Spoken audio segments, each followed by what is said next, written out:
जो नवरात्रि में साधना करेगा, उपासना करेगा, उसके भीतर 10वें दिन राम अपने आप जाग जाएंगे। क्यों? जब हिमवान के घर पर अंबा प्रकट हो सकती हैं, तो तुम भी 9 दिन अपने मन को पवित्र करो। पहला दिन किसका है? प्रथमम शैलपुत्री चा, मां शैलपुत्री का पहला दिन है। अब पहले दिन शैलपुत्री माता की जो साधना करता है, वो जो कामना करता है उसे प्राप्त होती है। दूसरे दिन किसकी पूजा? दूसरे दिन मां ब्रह्मचारिणी की पूजा। ब्रह्मचारिणी की पूजा करने वाले साधक को शांति मिलती है। तीसरे दिन किसकी पूजा होती है? आज तीसरा दिन था। आज के दिन मां चंद्र घंटा की पूजा होती है। जो भी चंद्र घंटा की पूजा करता है, मां के मस्तक पर चंद्रमा है। चंद्रमा मन का देवता है, मन की स्थिरता होती है। चौथे दिन किसकी पूजा होती है? चौथे दिन होती है कूष्मांडा माता की पूजा। कूष्मांडा माता की पूजा करने से क्या होता?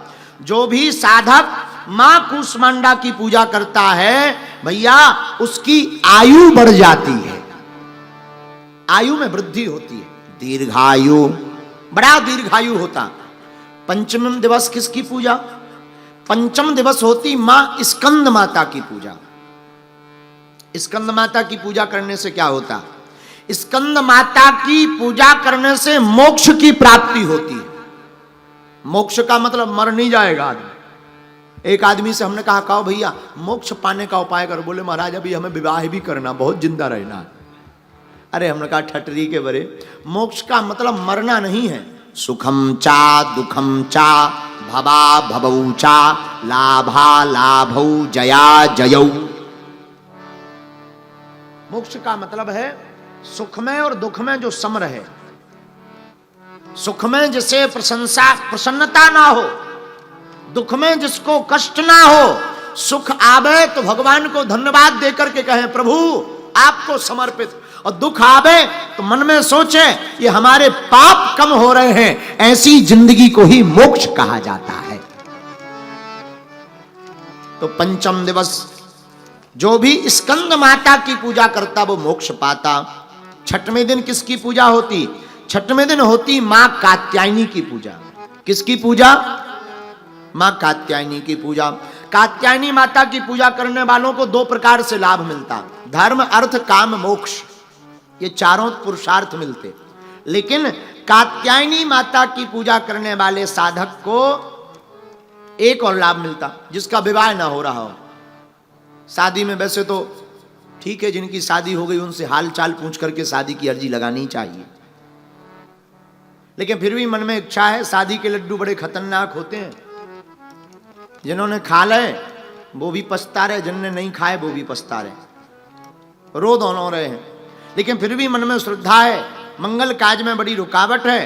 तो जो भी छठवें दिन माता कात्यायनी की साधक पूजा करता है, उसके रुके हुए मंगल काज की माता कात्यायनी पूर्ति कर देती हैं। अच्छा, 7वां दिन किसका है? 7वें दिन मां कालरात्रि की पूजा होती है। कालरात्रि की पूजा करने से क्या होता?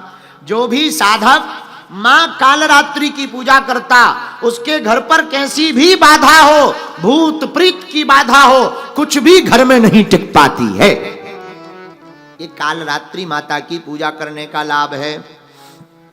अच्छा, 8वें दिन किसकी पूजा होती? अष्टम दिवस महागौरी की पूजा होती है। महागौरी की पूजा करने से क्या होते?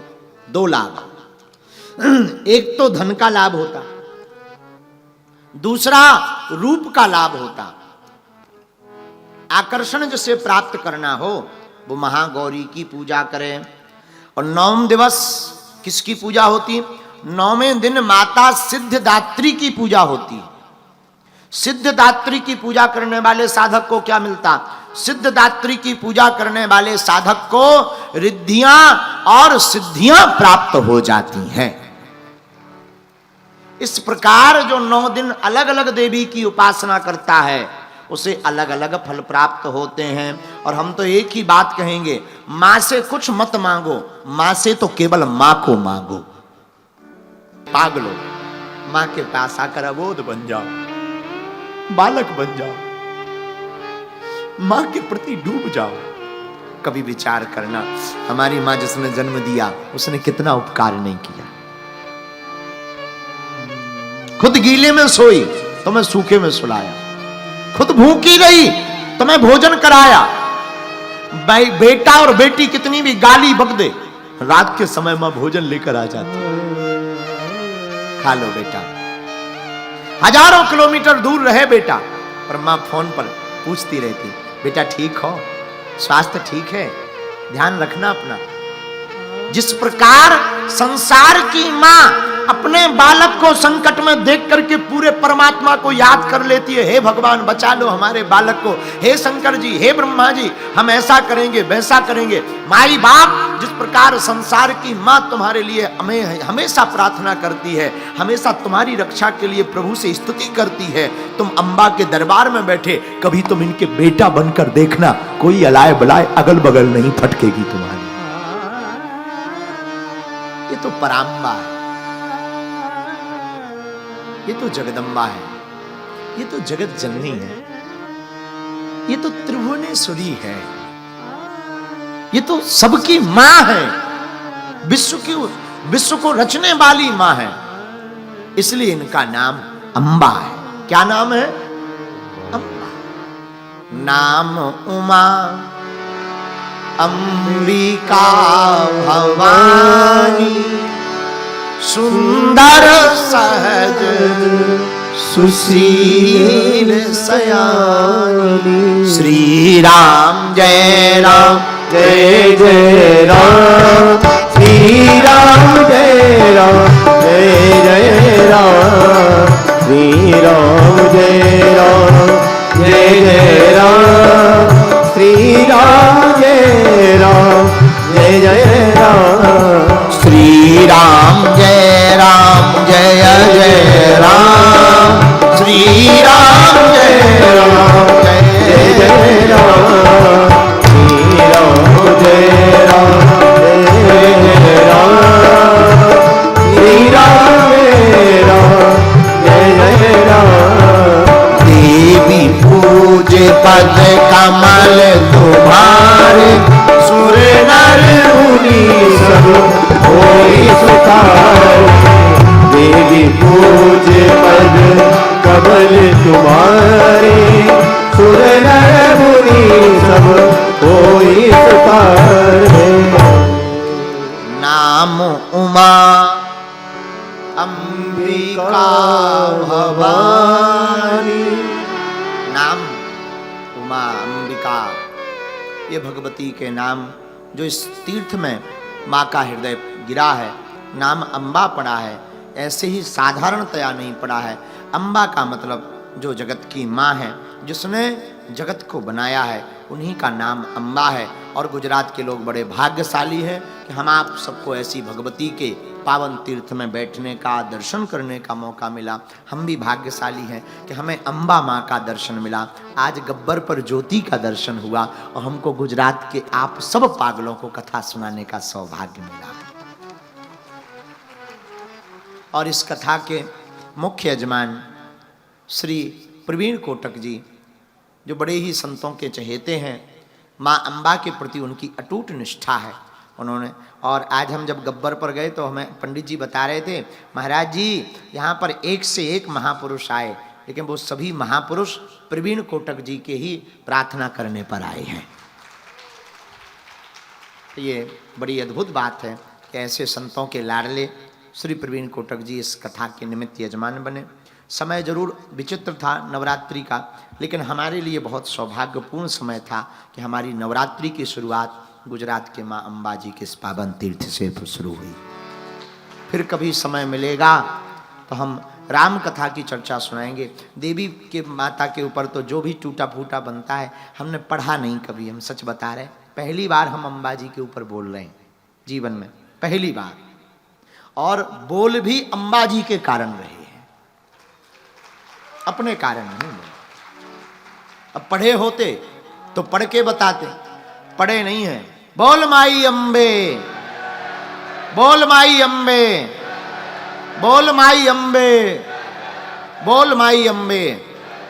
तो वो तो अम्बा जी हमसे बुलवा रही, हम निमित्त मात्र बन करके बोल रहे हैं। तो मैं लग रहा होगा महाराज जी बोल रहे हैं, महाराज जी नहीं बोल रहे।